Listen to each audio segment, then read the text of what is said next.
অবস্থানের 400তম দিন সংগ্রামী যৌথ মঞ্চের সরকারি কর্মচারীদের ইতিমধ্যেই তারা প্রথম থেকে যে দাবিটা করে আসছে অবিলম্বে বকেয়া মর্গভাতা প্রদান করতে হবে, বিভিন্ন সরকারি দপ্তরগুলিতে সচেতন শূন্য পদে নিয়োগ, অস্থায়ী কর্মচারীদেরকে স্থায়ীকরণ, এই 3 দাবির স্বার্থে কিন্তু প্রায় 1 বছরেরও কাছাকাছি হয়ে গেল কিন্তু এই সংগ্রামী যৌথ মঞ্চের সরকারি কর্মচারীদের আন্দোলনের কর্মসূচি।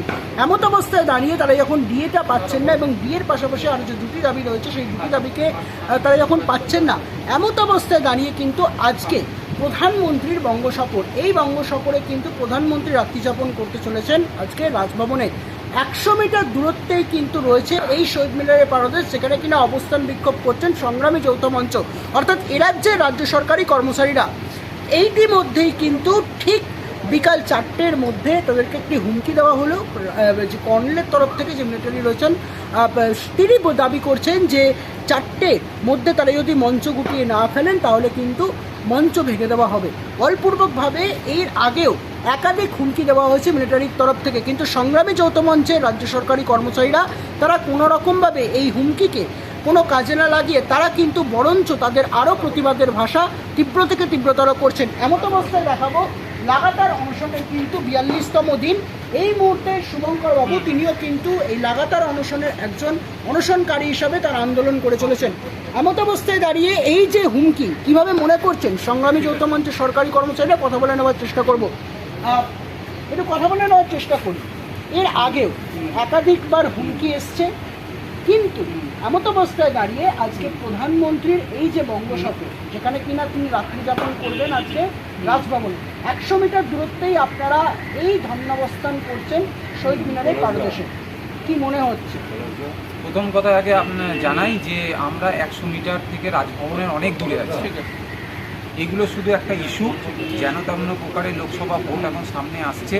সংগ্রামী যৌথ মঞ্চ ওনার গলার কাটা হয়ে দাঁড়িয়েছে। আমরা এখানে অনশনে রয়েছি, আজ 42 দিন ধরে রয়েছে। আমার শরীরের রীতিমতো অনেক প্যারামিটার খারাপ হয়েছে। তো যেন তেন প্রকারে ওনারা এই মঞ্চকে তাই জন্য ভেঙে দিতে চাইছে, আমাদেরকে বিরোধ করতে চাইছে।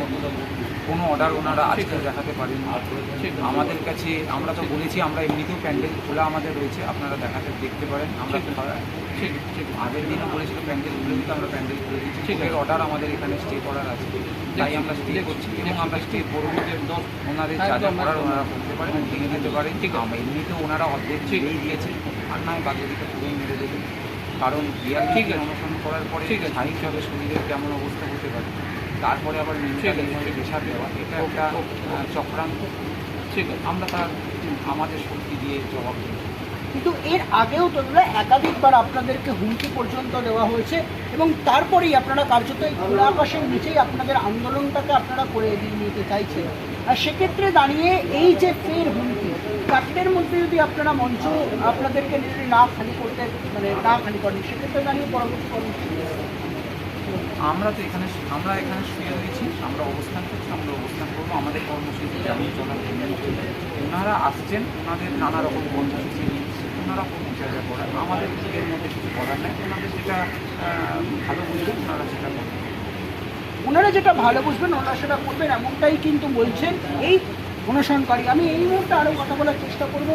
এটা যে সময় অবস্থানের আজকে 400তম দিন হয়ে গেল, যে সময় এই হুমকি দেওয়া হচ্ছে মিলিটারির তরফ থেকে, সে সময় মিলিটারির যিনি প্রধান কর্নেল তিনি ঠিক কী বলবেন? তিনি বলেছেন যে আমাদের কাছে কোর্টের অর্ডার আছে, বিকেল 4টের মধ্যে আপনাদের মঞ্চ গুটিয়ে ফেলতে হবে। 2 দিনের জন্য, 2 দিন বাদে আপনারা আবার বসতে পারেন। এটা গেল তার 1 নম্বর। 2 নম্বর হচ্ছে আপনারা বসতে পারেন আমাদের জায়গায় নয়, ওই শহীদ মিনারের যে রেলিংটা দেওয়া আছে ওই রেলিংয়ের ভেতরে, রেলিংয়ের বাইরে মিলিটারির জায়গা, এটা আমাদের জায়গা। এই জায়গায় আপনাদের বসার কোনো অধিকার নেই। আমাদের কাছে কোর্টের অর্ডার আছে, আপনারা চাইলে দেখতে পারেন। আমরা বললাম যে আমাদের নেতৃত্বের কাছেও কোর্টের অর্ডার আছে, তাদের কোর্টের আদেশেই আমরা এখানে বসেছি। তারা আসুন, তারা বিভিন্ন জায়গায় ছেড়ে গেছে, তারা আজকে সন্ধ্যের মধ্যেই সবাই চলে আসবেন। আপনারা যখন দেখবেন ওগুলো অত টাইম আপনাদের দেওয়া যাবে না, আমরা জাস্ট 4টে 1 মিনিটে অ্যাকশন শুরু করবো, পুরোটা ভুলে যেতে হবে। বললাম ঠিক আছে, আপনাদের যা করবেন তাই করবেন। এটাই হলো পাল্টাই এই যে হুমকি দেওয়া হলো, এর আগেও তো আপনাদের হুমকি দেওয়া হয়েছে মিলিটারির তরফ থেকে। ইতিমধ্যে দাঁড়িয়ে এই হুমকিটাকে কীভাবে আপনারা এখন বর্তমানে কীভাবে দেখছেন আপনাদের পরবর্তী? এ ব্যাপারে তো আমাদের শুভঙ্করদা বললেন, ওনাদের কর্মসূচি আছে এটাকে ভেঙে দেওয়া, ওনারা ওনাদের কর্মসূচি পালন করবেন। আমাদের কর্মসূচি আছে আন্দোলন চালিয়ে নিয়ে যাওয়া, অনশনে বসা, ধর্ণা দেওয়া, মিটিং মিছিল ইত্যাদি এগুলো আমাদের চলবে। দরকার হলে আমরা মাঠের মধ্যে রোদের মধ্যে বসে থাকবো, বৃষ্টির মধ্যে বসে থাকবো। যদি সেইটাও না দেয় থানায় তুলে নিয়ে যাবে, থানায় থাকবো। আমরা ভয় পাই না, বরঞ্চ আমাদের জেদ আরও কয়েকশো গুণ বেড়ে গেল। সে মিলিটারি আসুক, কি পুলিশ আসুক, কি আমাদের নবান্ন আসুক, আমরা কোনো কিছুতেই আর ভয় পাই না। ভয় আমাদের ভেঙে গেছে। আমরা লড়াই চালাচ্ছি, লড়াই চলছে, লড়াই চলবে এবং আরও তীব্রতর আকার ধারণ করবে। এটুকুই আমি আপনাকে বলছি। লড়াইয়ের মাত্রা আরো তীব্রতর আকার ধারণ করবে। সাথেটা এই বিষয়ে কি বলবে? এর আগেও একাধিকবার হুমকি দেওয়া হয়েছে মিলিটারির তরফ থেকে, ফের আজকে হুমকি প্রধানমন্ত্রীর বঙ্গ সফরের জন্য। এখান থেকে অনেকটাই দূরত্বে রয়েছে রাজভবন, তার জন্য আজকে মাতঙ্গিনী মূর্তির পাদদেশ এবং শহীদ মিনারে কার্যত চাকরি প্রার্থীরাও তারা যেমন বসে তাদের নেই, এবং সরকারি কর্মচারী তোমরা আমাদেরকে উঠিয়ে দেওয়ার একটা বলপূর্বকভাবে চেষ্টা করা হচ্ছে মিলিটারির তরফ। এই হুমকিটাকে কীভাবে করেছে? বিষয়টা হচ্ছে 400 দিন হয়ে গেছে আমাদের অবস্থান বিক্ষোভ চলছে, আর আজকে অনশনে 42 দিন হয়ে গেছে। যতই চাপ দেওয়া হোক, মঞ্চে তুলে দিক, একটি যে বলছেন মঞ্চ তুলে দেবেন, তুলে দিন, কিন্তু আমরা এই খোলা আকাশের নিচেই বসে অবস্থানটা করব। বর্ষা পেরিয়েছে, ঠান্ডা পেরিয়েছে, গরম পেরিয়ে গেছে, কিন্তু আমাদের জেদ এত গুণ বেড়ে গেছে যে 1 ইঞ্চিও মাটি এখান থেকে ছাড়বো না যতদিন না আমাদের দাবি দাবায় আদায় হবে। বিষয়টা হচ্ছে সরকারকে একটা কথা বলি, 400 দিন পেরিয়ে গেছে, আপনার কাছে সময় হয়নি যে একদিন এসে আমাদের সাথে বসে আমাদের দাবি দাবি নিয়ে কথা বলবেন। আসল বিষয় হচ্ছে সরকারের কাছে কোনো উত্তর নেই আমাদের প্রশ্ন, যে প্রশ্নগুলো আমরা চোখে চোখ রেখে জিজ্ঞাসা করছি। বলছি আপনাদেরকে, আসুন আমাদের সাথে আলোচনায় বসুন, প্রশ্নের উত্তরগুলো খোঁজার চেষ্টা করুন। আপনারা যতই চেষ্টা করে নিন, যতই চাপ বাড়িয়ে দিন আমাদের উপরে, আমরাও জানিয়ে রাখি চোখে চোখ রেখে লড়াইটা হবে। 1 ইঞ্চিও জমি ছাড়বো না যতদিন না আমাদের দাবি দেওয়া মিটবে।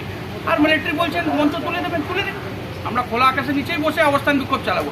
1 ইঞ্চিও সরছি না এখান থেকে যতদিন না আমাদের দাবি দেওয়া মিটবে। আর সরকারকেও বলে যাব, 400 দিন হয়ে গেছে, আপনারা যদি আমাদের সাথে আলোচনায় না বসেন, পরবর্তী সময় আপনাকে জানিয়ে রাখি আমাদের আন্দোলন আরও জোরদার হবে, আরও তীব্রতা ধরে আমরা লড়াইটা করব। কারণ হচ্ছে এই লড়াইটা শুধু সরকারি কর্মচারীদের জন্য নয়, এই যে চারিদিকে ছেলেমেয়েরা তাদের ন্যায্য চাকরিগুলো চুরি হয়ে গেছে, তারাও রাস্তায় বসে আছে, তাদেরকেও বসিয়ে দিয়েছেন, সরকারি কর্মচারীদেরকেও আজকে রাস্তায় বসিয়ে দিয়েছেন। এটা আপনাদেরই অবদান যে আজকে ধর্মতলাকে ধর্ণাতলা বলে সবাই চেনে। তো আমরাও জানিয়ে রাখি, সমস্ত প্রশ্নের উত্তর যতদিন পাবো না আমরা কিন্তু ছাড়বো না, 1 ইঞ্চিও জমি ছাড়বো না। লড়াইটা আরো জোরদার হবে, চোখে চোখ রেখে লড়াইটা হবে। কারণ আপনারা যতই চেষ্টা করে নিন আমাদেরকে ভয় পাওয়ানো, সরকারি কর্মচারী আর ভয় পাবে না। কারণ হচ্ছে ন্যায্য দাবির জন্য এগোচ্ছে সরকারি কর্মচারী, শুধু নিজের দাবির জন্য নয়, গোটা পশ্চিমবাংলার দাবি নিয়ে এগোচ্ছেন। কারণ হচ্ছে স্বচ্ছভাবে নিয়োগ করতে পারছেন না আপনারা, সেটা লজ্জার বিষয় আপনাদের জন্য। অস্থায়ী কর্মচারীদের স্থায়ীকরণ করতে পারছে না, সেটা লজ্জার বিষয় আপনাদের জন্য। সরকারি কর্মচারীদের ডিএ দিতে পারছেন না, এটা আপনাদের লজ্জার বিষয়।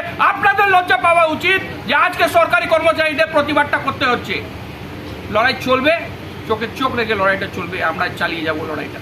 লড়াই চলবে এমনটাই কিন্তু হুঁশিয়ারি বার্তা দিচ্ছেন এরাজ্যের রাজ্য সরকারি কর্মচারীরা।